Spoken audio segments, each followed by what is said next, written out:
আমরা প্রথম বলবো যে সেকুলারিজম পৃথিবীর কোনো দেশেই সেকুলারিজম যে উদ্দেশ্যে সেকুলারিজম ব্যক্ত করা হয়েছিল সেই পারপাস কোথাও সার্ভ হয় নাই।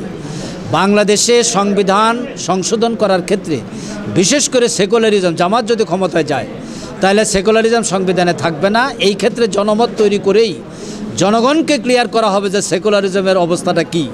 ভারতে সেকুলারিজম আছে, in the name of secularism সেখানে যারা সংখ্যায় কম তাদের উপর কি নির্যাতন আমরা দেখেছি। বাংলাদেশে সেকুলারিজমের নামে কি হয়েছে সেটা আমরা দেখেছি। সুতরাং সেকুলারিজম সত্যিকার অর্থেই মানবতার বিপক্ষে, মানবাধিকারের বিপক্ষে, এইটা সংবিধান থেকে অটোমেটিক মাইনাস হয়ে যাবে। গণতন্ত্র থাকবে, government by the people, for the people, of the people, এইভাবে গণতন্ত্র থাকবে। গণতন্ত্র সবাই কথা বলবেন, সবাই রাজনীতি করবেন, মত প্রকাশ করবেন, শুধুমাত্র কেউ ক্রাইম করতে পারবেন না। ক্রিমিনাল এবং ক্রাইম যদি কেউ করেন তার বিরুদ্ধে আইনানুগ ব্যবস্থা নেওয়া হবে। This is democracy. প্রথম কথা হচ্ছে দেখেন, খেলাফত এটা একটা টার্ম। খেলাফতের মিনিং যেটা বোঝানো হয় সেই মিনিংটা আসলে আমরা এখনও বিস্তারিত তুলে ধরতে পারি নাই।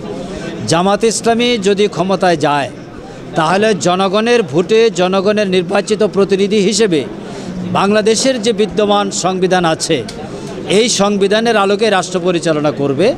এখানে বিভ্রান্তির কোনো অবকাশ নেই। সংবিধানের বর্তমান কাঠামোতে যেখানে কিছু কিছু বিষয় আরও সংশোধন হওয়া দরকার, সেই সংশোধিত কয়েকটা পয়েন্ট শুধুমাত্র সংশোধন করা হবে।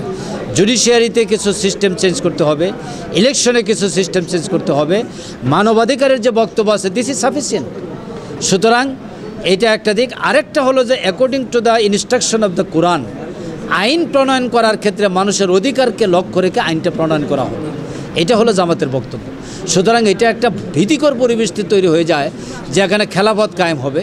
খেলাফত, হোয়াট ইজ খেলাফত? খেলাফত মিনস জনগণের নির্বাচিত প্রতিনিধির মাধ্যমে রাষ্ট্র পরিচালনা করা।